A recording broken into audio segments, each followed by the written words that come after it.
O João Pedro pergunta se você acha que o Caiado já abandonou o bolsonarismo. Não. O Caiado não abandonou e não foge à briga. O que eu quero dizer com isso? O Caiado é muito cioso do seu espaço político. Jamais deixou que o Bolsonaro invadisse o seu espaço político. O Caiado comprou brigas com o Bolsonaro, sempre achou que era necessário comprar. Quer dizer, ele não foi, não é e não será um bolsonarista. Ele comprou brigas durante a pandemia, o Caiado é médico, né, médico ortopedista, ele comprou briga agora na eleição municipal e ele venceu o Bolsonaro nas brigas que ele comprou. Agora, é claro que o Caiado vai subir em palanque com Bolsonaro em todos os momentos que os interesses políticos de ambos confluírem. E isso inclui uma possível candidatura à presidência da República.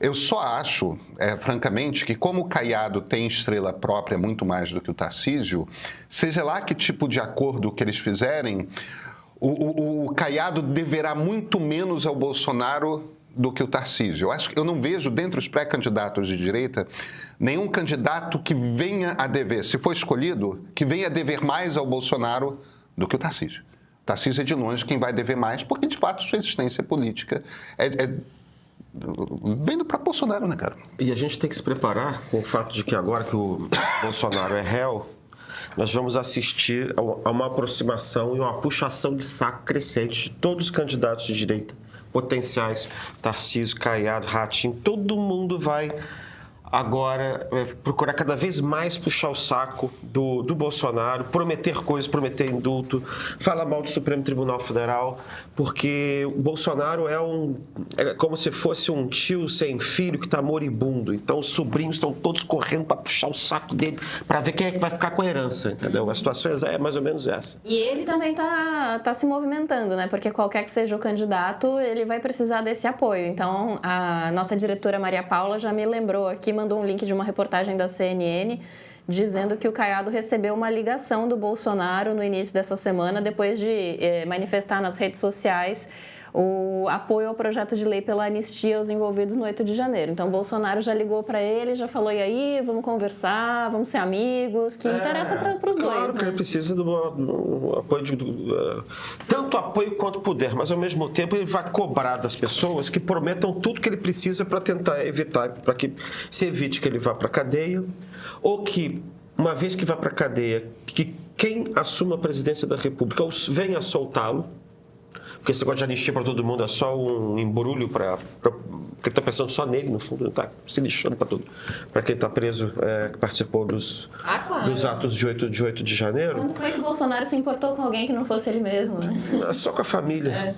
Só com a família. Família, ou melhor, só com os filhos. Os filhos. Tá? E tem uma outra coisa interessante também. Ele deu uma declaração outro dia dizendo que o Tarcísio não era um candidato melhor que os outros, que ele era bom, mas tinham outros igualmente bons. O que ele está dizendo? Ele está dizendo, puxe mais meu saco. Ele leve a voz contra o Supremo. É um leilão, né? Entendeu? É um leilão. É um leilão de assim, eu vou dar meu voto para quem prometer mais que vai criar uma crise institucional para me tirar da cadeia ou evitar que eu vá para a cadeia. Agora, isso me gera uma preocupação, porque parece que qualquer candidato de direita que venha a levar a próxima eleição vai fazer a mesma coisa, né? Mas os candidatos também não são idiotas. Eles podem prometer e não cumprir depois, dizer que não pode. Ou dar e esperar o Supremo julgar inconstitucional, entendeu? Eu acho que tem uma questão aí que não é irrelevante, que é o seguinte. O brasileiro conservador, não todos, mas o brasileiro conservador leva muito a sério essa coisa de lealdade pessoal.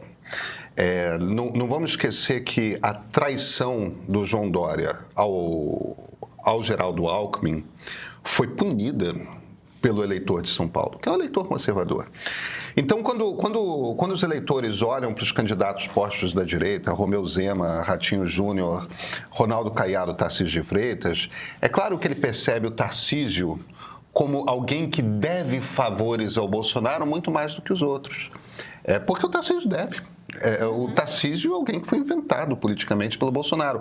Os outros têm suas próprias carreiras, com suas próprias histórias. Se alguém mas... diga, mas ele estava também no governo Dilma, mas ele não era ninguém ali no governo Dilma, né? Ninguém sabia quem ele era. Ele era diretor do DENIT, que é um cargo importante. Mas é um cargo burocrático também, né? E ele foi ministro do Temer, mas o Temer não lançou ele candidato ao governo de São Paulo e elegeu ele candidato do estado mais rico da federação. Esse pequeno detalhe, se a Dilma não tivesse sofrido impeachment, não tivesse tido aquela confusão toda, talvez ele tivesse sido ministro da Dilma também. Isso seria de bom grado, entendeu? E apareceria em Palanque com a estrelinha do PT. Se isso valesse voto para ele. Claro.